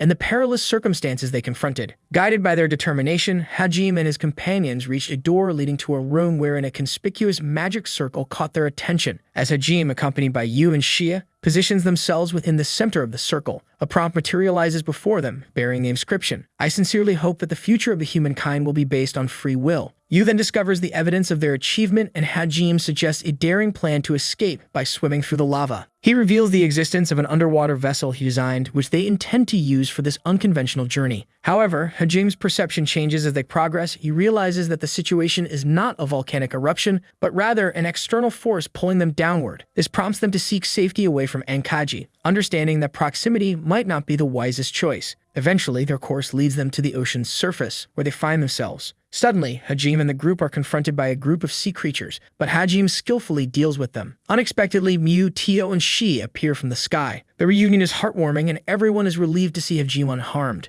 As they continue their journey across the ocean, they reach the town of Arizin. There, Hajim presents his proof of conquest, and the town's commander confirms the successful completion of their quest. Hajim accompanies Miu to reunite with her mother, Remia. Miu eagerly embraces her mother, and the heartfelt moment touches everyone witnessing it. Hajim then gently lifts Remia, intending to help her with her injured leg. Kaori tends to Remia's injuries and informs her that she'll need to stay under her care for at least 2 days to monitor for any potential side effects. Remia expresses her gratitude to Hajim for reuniting her with Miu. As the conversation progresses, the topic shifts to Hajim staying with Miu. Eventually, it's decided that Hajim will take on the role of Miu's father from now on. In the Highlight Kingdom, Yegashi encounters Eiko, and they engage in a conversation discussing how Hajim Nagumo saved them all. Further into their conversation, Yegashi inquires to Eiko about the specifics of her recovery from her injuries. He notices a change in Eiko's behavior and suspects that a significant event involving Hajim Nagumo might have taken place. Intrigued, Yegashi presses on and asks Eiko to recount her encounter with the king. Eiko reveals that Hajim Nagumo has now been officially branded as a heretic by the authorities. Yegashi connects the dots, expressing that branding Hajim as a heretic essentially implies a denial of the goddess of fertility herself. Eiko agrees with this interpretation and adds that she found the behavior of the king and other officials rather peculiar. Delving deeper into their conversation, Eiko reveals that Hajim Nagumo confided in her about something concerning the god worshipped by the church. This revelation appears to be significant and has left Eiko with a sense of unease and suspicion about the true nature of the church's beliefs. Sitting at the cliff's edge, Hajim's solitude is interrupted as the rest of the group arrives. Hizaji takes out the proof of conquest obtained from Gruen and directs it toward the moon. A surprising radiance emanates from the pendant, casting a beam of light. The sight evokes a sense of emotion not only in Hizaji, but also in Hajime and the others present. Later on, as they navigate through a cavern using Hajime's boat, a sudden awareness tingles in Hajime. He detects an approaching presence. Reacting swiftly, Hajime decides to test his weaponry and directs a missile at the looming threat, successfully intercepting the danger. After a brief interval, Hajime and his companions locate the 5th pentagram symbol. Despite this, Hajime opts to employ the pendant's remaining light to access the entrance. As they step through, their vessel crashes into the water. A cascade of water pours down, but Hajime entrusts the situation to Yu, who adeptly handles it. As they progress underwater, the depth increases, prompting Hajime to carry Yu on his shoulders. Playfully, the others jest about this, provoking a rare outburst from Yu directed at Kaori. Their journey leads them to encounter a gelatinous creature, prompting Shi to charge forward and attack. Unfortunately, her efforts prove ineffective against the resilient foe. Hajime's quick thinking leads him to create a protective dome to shield them from the corrosive jelly-like substance exuded by the monster. However, it becomes evident that the creature's acidic material is eating through the dome. Frustratingly, their magical attacks prove ineffective against the substance. Unexpectedly, the jelly monster transforms into its true form, prompting Hajime to ready himself for combat. The group launches a relentless assault, causing the monster to explode. To their astonishment, it regenerates swiftly. In a critical moment, Hajime realizes that the monster lacks a traditional mana crystal. Its entire body functions as its mana source. Hajime resorts to using a flamethrower gun, which proves equally futile. But, displaying his resourcefulness, Hajime identifies an escape route. They descend through the ground, emerging in the water. Hajime ensures Kaori's safety and assists her to the shore. With a watchful eye, he awaits the rest of the group's arrival. Hajime quickly urges Kaori to maintain her focus, emphasizing that they are still navigating within the confines of the Great Labyrinth. As they progress to a ship graveyard, an unexpected twist occurs. They find themselves ensnared within an illusionary realm where only magical attacks can be effective. The surroundings shift abruptly, transporting them into a pitched battle on the deck of a ship. Caught off guard, they find themselves encircled by a group of menacing assailants.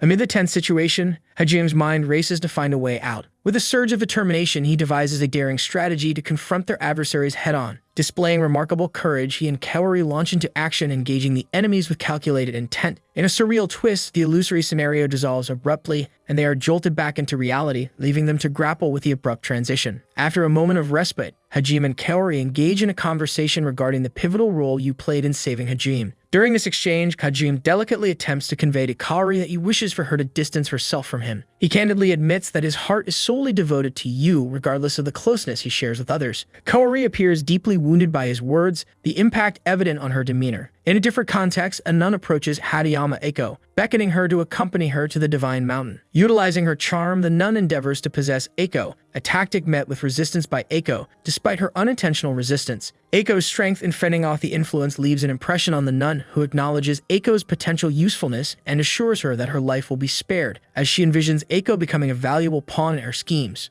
Hajime continues his attempt to convey his feelings to Kaori, emphasizing that she should reflect on her reasons for joining their group. He reiterates his unwavering love for you and offers to personally escort Kaori back to Yegashi if she desires. As their conversation unfolds, Hajime and Kaori find themselves ensnared in another illusion. In this new illusion, they find themselves aboard a grandiose boat amidst a lavish party. The gathering includes not only humans but also beast men, creating an atmosphere of extravagance and festivity. The king steps forward and commences his speech, leading Hajime to initially speculate whether they are commemorating the war's conclusion. However, a shocking twist takes place as the king's speech takes a dark turn. He commands the brutal massacre of all the beast men aboard the ship in the name of their true deity, Ihit. Witnessing the horrifying spectacle of beheadings, Kaori is overwhelmed and averts her gaze. Amidst this gruesome scene, Hajime and Kaori catch the eye of a woman dressed as a nun, sharing an intense gaze. The illusion eventually fades, and Hajime consoles Kaori, who is deeply disturbed by the violence she witnessed. Reflecting on the event, Hajime speculates that such a malevolent setup orchestrated by their god could undermine the faith of the locals in this world. Hajime and Kaori delve deeper into the enigma, surmising that a deity might have influenced the king's sudden hatred towards beast men and demons, considering the genuine reverence shown by the ship's occupants towards him. Abruptly, a gust of wind flings Kaori away, prompting Hajime to fend off the sudden onslaught of soldiers surrounding him. In his search for Kaori, Hajime eventually locates her, but quickly discerns that her body has been commandeered by another presence, using Kaori's voice to manipulate him. In the ensuing confrontation, Hajime asserts his determination to torment the entity within Kaori without killing it until it releases her. His strategy eventually bears fruit, and Kaori is freed from the intruding force. As she regains consciousness, Kaori seals her sentiments with a kiss, signifying her decision to stay. In a heartfelt confession, she declares her love for Hajime, solidifying her feelings. Shortly after, Hajime and Kaori navigate their way to the magic circle, and through its enchantment, they materialize at the culmination of the dungeon. Here, they reunite Liu, Tio, and Shi. The female members of the group initiate a conversation with Kaori, delving into the events that transpire between her and Hajime. As the conversation progresses, a lighthearted and teasing challenge is playfully initiated by the group, primarily involving you and Kaori. The challenge revolves around determining who will ultimately win Hajime's affections. Eventually, a significant moment arrives when the proof of conquest magically manifests itself in their presence, signifying the successful completion of their arduous trial. This achievement marks their readiness to undertake the forthcoming expedition into the labyrinth located within the Sea of Trees. Abruptly, the water begins to engulf Hajime and his companions, prompting an immediate response from you and the others as they swiftly erect a protective barrier, enclosing themselves beneath the water's surface. Meanwhile, the relentless and gelatinous creature, the Devourer, resurfaces, confronting Hajime and the team once more. Amid the struggle to confront this menace, Led arrives on the scene with reinforcements, engaging the Devourer and temporarily holding it at bay. This respite grants Hajime the opportunity to ready himself for a decisive confrontation. With a well-prepared strategy in place, Hajime manages to effectively neutralize the Devourer, bringing an end to its menace. In the Nalai Kingdom, a growing sense of concern envelops everyone as they realize that several individuals have mysteriously disappeared without a trace, leaving them anxious and unsettled. Simultaneously, the enigmatic nun has escorted Eiko to the Divine Mountain under the scrutiny of her lord, who deems Eiko's actions as potentially troublesome and disruptive to their plans. This unfolding situation amplifies the atmosphere of uncertainty and intrigue in the kingdom. Morning arrives in Arisen, and Miu playfully rouses Hajime and Yu from their slumber. Soon, she and Kaori burst into Hajime's room,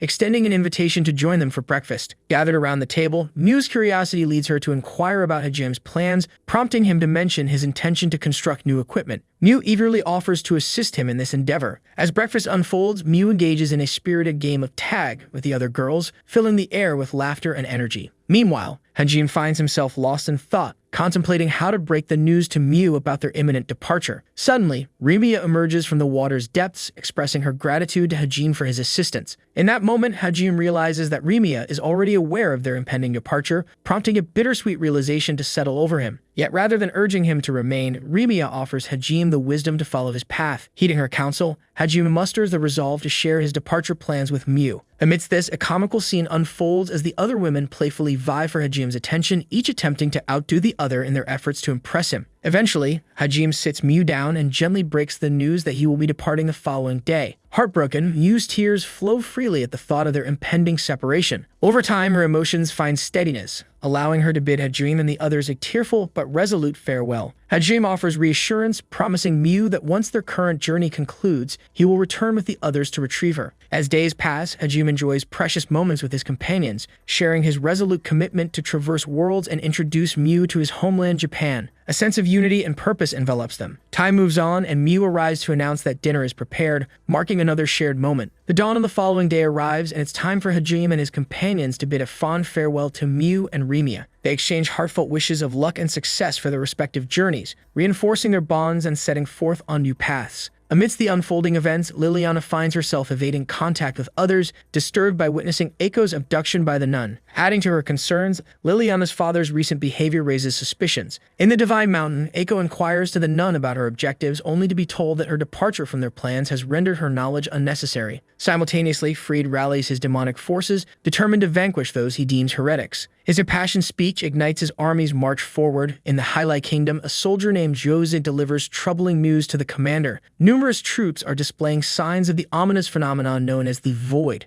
Uncertainty and foreboding grip the various corners of this intricate tale. Following the troubling revelation about the Void, the commander takes swift action. He instructs Jose to assemble individuals knowledgeable in dark magic to investigate the enigmatic phenomenon and devise countermeasures against it. Concerned for the safety of his allies, the commander pens a letter intended for Duke Senjin and Hajime, should unforeseen events unfold. In the midst of this, Desuke appears before Commander Meld, a sudden presence. Simultaneously, Jose approaches the scene with a report for Meld. The atmosphere takes a sudden shift when the door is opened, and Jose charges towards Meld's sword in hand. As tension escalates, Jose's focus shifts to Desuke, intent on eliminating him. However, Meld intercedes, urging Desuke to flee. Yet, an unexpected turn of events occurs. Desuke rises and unexpectedly strikes Meld from behind, thrusting his sword into him. The scene takes an unexpected and shocking twist. In the Highlight Kingdom, the girls are fraught with concern and anxiety for their captain's safety, fearing the implications of recent events. Meanwhile, Meld miraculously manages to survive the sword thrust inflicted by Desuke. Swiftly recovering, Meld finds himself embroiled in a fierce confrontation against Jose, Desuke, and two other soldiers. Despite his best efforts, Meld incapacitates Jose and the two soldiers. Yet his triumph is short-lived as the fallen soldiers promptly regain consciousness, and more soldiers rush into the scene,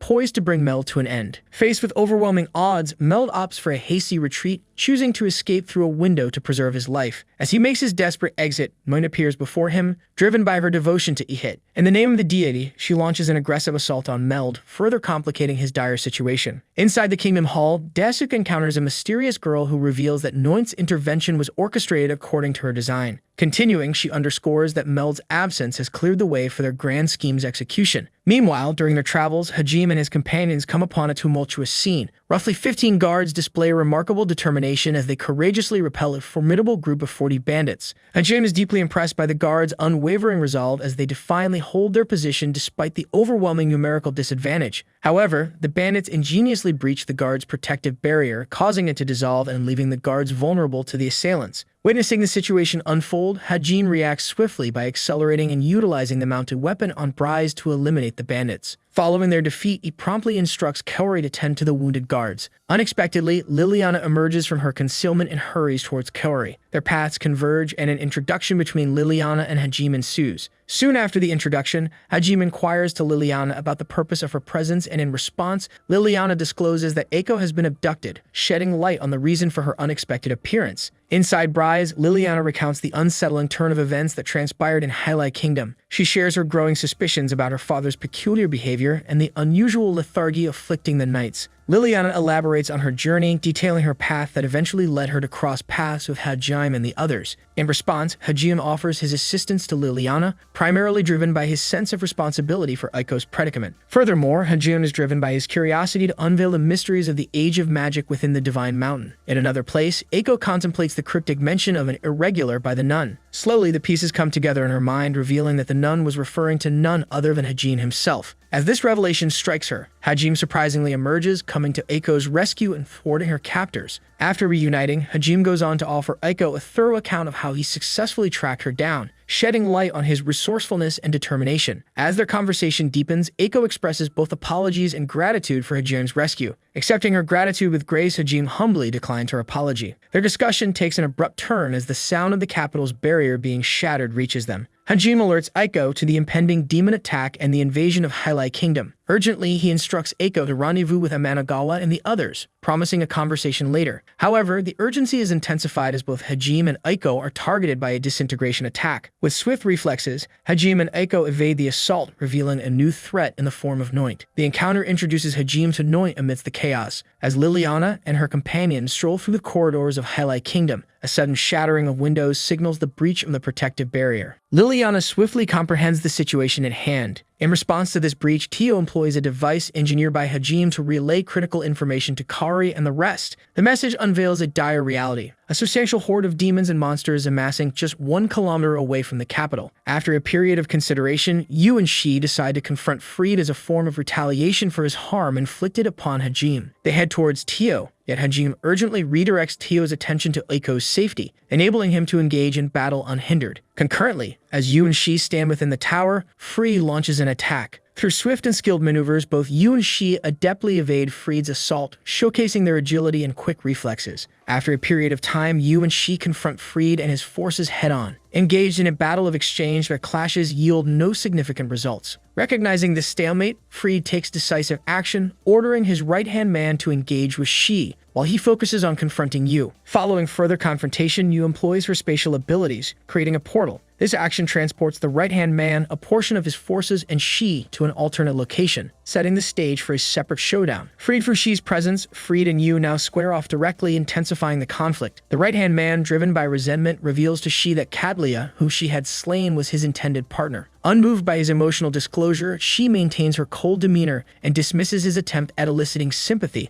asserting her indifference to the tales of those she has killed. Frustrated by Shi's defiance, Fried's companion launches an attack against her. Despite employing various techniques, their efforts prove futile in inflicting harm upon Shi. Eventually, a stone needle manages to wound Shi, prompting her to swiftly employ her restoration magic for immediate recovery. Amidst the ongoing skirmish, Shi seizes the opportunity to overpower Fried's companion, hurling him a considerable distance. The impact proves fatal, resulting in his demise. This outcome underscores Shi's unwavering determination and combat prowess. Yu's resolute mission to avenge Hajime's injuries drives her to engage the demonic army on the ground. Despite an initial ineffective attack, she calls upon the 5 holy dragons, leading to the complete decimation of the enemy forces. Fried's rage intensifies as he witnesses this devastating outcome. He retaliates with a formidable Void Fissure attack, which surprisingly Yu survives. However, she sustains a wound from a horn on Fried's dragon. Utilizing reverse revival, Yu manages to escape the dire situation. Fried's oven past injury resurfaces, leaving him severely harmed. Taking advantage of the chaos, Fried flees the battlefield successfully. These events highlight both Yu's unwavering determination and the evolving dynamics of the battle. Hajime directly confronts Noint, demonstrating remarkable resilience despite carrying Aiko's weight. Hajime's attempts to provoke a response from Noint prove futile, as she unveils her emotionless nature. Despite this revelation, Noint proceeds to unleash the devastating Hellfire Tsunami against him. Incredibly, Hajime manages to endure the onslaught thanks to a prototype protective equipment that he is testing. This showcases Hajime's resourcefulness and ability to adapt even in the face of overwhelming odds.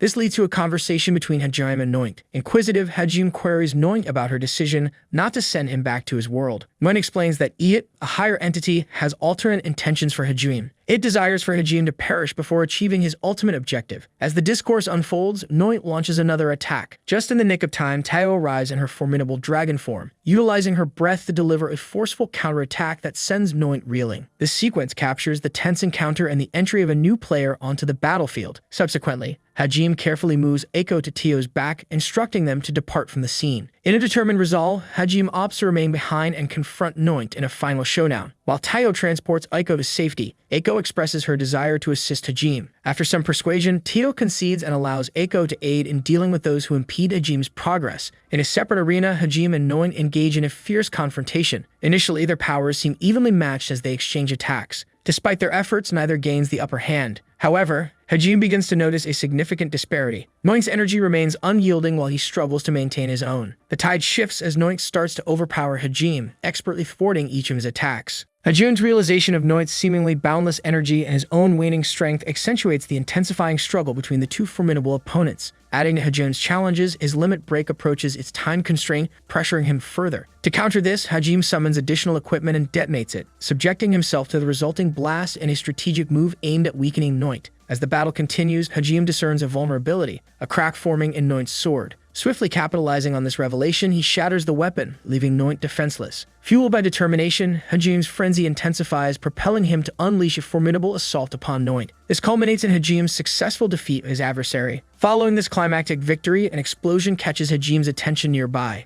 Investigating, he discovers Eiko and Tio present at the scene, marking a pivotal juncture in the unfolding events. Hajime expresses admiration for Eiko's determination to remain on the battlefield. However, his attention shifts to the aftermath of an exploded church, a result of Teo's amplified dragon breath. Inquisitive, Hajime queries Eiko about her actions that led to Teo's breath being enhanced to such an extent that it caused the destructive explosion. During their conversation, Hajime deduces that Eiko employed fermentation acceleration to generate methane. As the discussion unfolds, a grim realization dawns on Eiko. The explosion likely claimed the lives of those inside the church. The unsettling truth dampens the atmosphere of their conversation. Soon after, Tio alerts them to an unusual and mysterious figure. Intrigued, Hajime decides to follow this enigmatic presence, eager to understand its possible meaning and destination. Progressing towards the enigmatic white figure, they are guided to a magical circle. Stepping onto it, Hajime and his companions find themselves transported to a cryptic realm, filled with mysteries yet to be unraveled. In this unfamiliar landscape, Hajime begins to explore, stumbling upon a book that unveils the essence of the divine mountain, a test to affirm an individual's unyielding determination against the influence of gods. Recognizing the significance, Hajime proposes reuniting with Yu and her companions. Meanwhile, hours earlier at the royal palace, Shizuku detects a distant shattering sound. She promptly conveys this discovery to Koki, initiating a chain of events. In the ensuing events, Shizuku and Koki assemble the group, emphasizing the necessity of understanding the unfolding situation. Amidst their deliberation, Nia intervenes, revealing the breach of the Great Barrier and the subsequent demonic invasion. In the midst of their strategizing, Eri joins them, advocating for seeking counsel from Mel before taking any action. The suggestion gains unanimous support. Proceeding accordingly, the heroes set out on their path. Along the way, Joza informs them of Meld's engagement in a vital task and directs them towards the central location,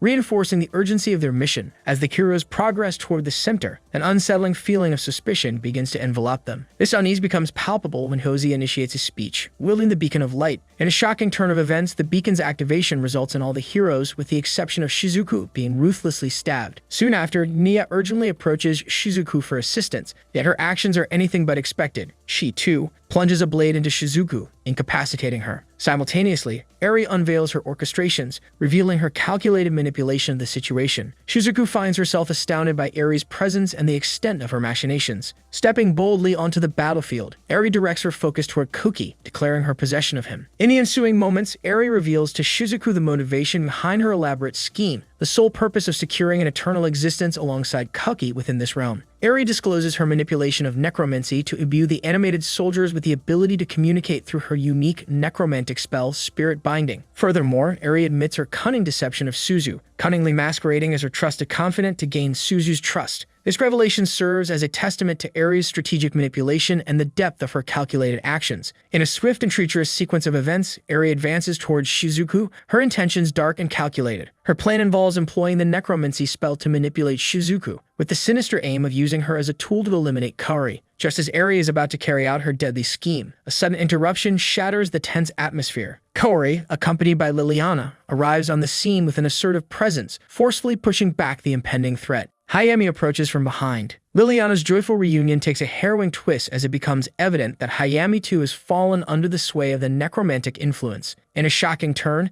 Hayami incapacitates Liliana, casting her aside with a single blow. The unfolding nightmare intensifies as Hayami wields his sword, driving it mercilessly into Kaori's vulnerable back. Despite Kaori's resilient efforts to recover, Hayami's relentless aggression forces the blade even deeper, exacerbating the grave peril that has engulfed the scene. Cookie's fury drives him to break free from his collar lock and enter the fray, liberating his fellow heroes one by one. Despite their efforts, the heroes find themselves surrounded by soldiers, struggling to maintain their position. Undeterred, they fight valiantly, but as the odds stack against them, Koki resolves to confront Eri. Just as he moves in for an attack, Meld intervenes, thwarting Cookie's strike. Suddenly, Cookie's condition worsens, causing him to vomit blood due to the poison Eri implanted. Eri reveals the poison's less-than-lethal effects and shifts her focus to Kaori, intending to kill her and revive her using the necromancy spell. Just in the nick of time, Hajime intervenes to thwart Eri's schemes. His actions are quick and decisive as he incapacitates Hayami, directing Tao and Aiko to provide care for Kaori's injuries. Taking firm control, Hajime assumes command of the unfolding events. Despite Eri's efforts to negotiate her way out of the predicament, Hajime remains steadfast in his resolve to confront her. A daring maneuver by Eri commands Meld to eliminate Hajime, yet Hajime's rapid response leads to Meld's swift and fatal downfall. Undeterred, Hajime's unwavering determination drives him to draw his machine gun, dispatching the surrounding soldiers with remarkable swiftness and precision. As Eri's location is approached,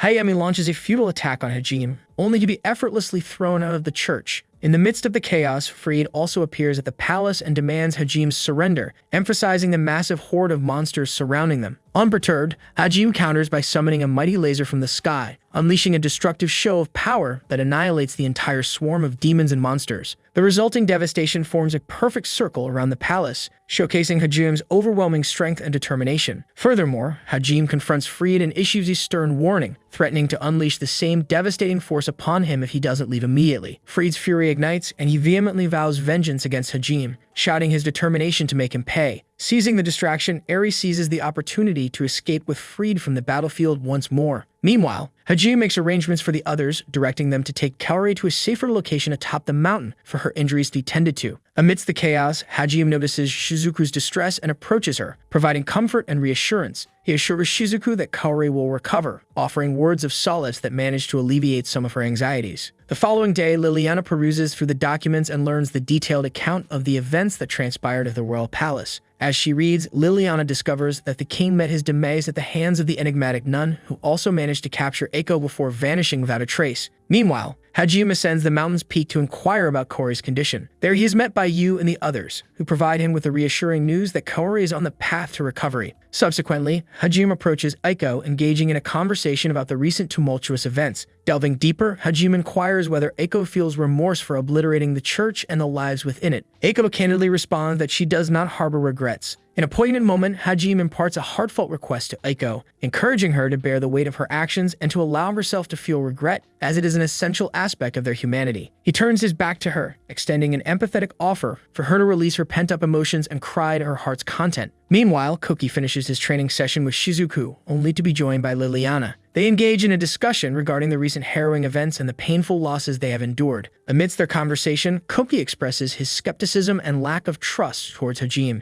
expressing a hope that Shizuku does not associate with him. In the midst of this exchange, Liliana detects a figure descending from the sky. To their surprise, is Hajime and his group arriving, skillfully landing on the ground. Shizuku is overjoyed by their presence, although she notices that Kaori is absent. Hajime assures her that Kaori will be joining them shortly. Just then, Kaori descends from the sky and crash lands, prompting Koki's group to assume a defensive stance. However, they soon realize that Kaori has undergone a noticeable change in appearance. Shizuku, recognizing Kaori, rushes to her side and embraces her with tears of relief. Hajime proceeds to detail the method they employing magic to retrieve Kaori's soul and graft it into Noin's restored body. The conversation deepens, with Yu explaining the preservation of Kaori's original body in a frozen state, granting her the ability to revert at her discretion. In the midst of the discussion, Shizuku steps forward to express her gratitude to Hajime and his companions for their invaluable assistance. As time passes, Hajime unveils a revelation. Their roles were unwittingly manipulated by higher powers, mere pawns in a grander cosmic design. This revelation adds a sense of urgency as Hajime hints at his impending departure. The group absorbs these revelations, fostering a mix of emotions and understanding among them. During their dinner gathering, Shizuku directs a query to Hajime, inquiring about his intended destination. Hajime reveals his plan to venture into the Great Labyrinth, prompting a deeper discussion. As conversation flows, each of Hajime's former classmates voices a desire to join him on this quest, aiming to acquire the elusive god's age magic for themselves.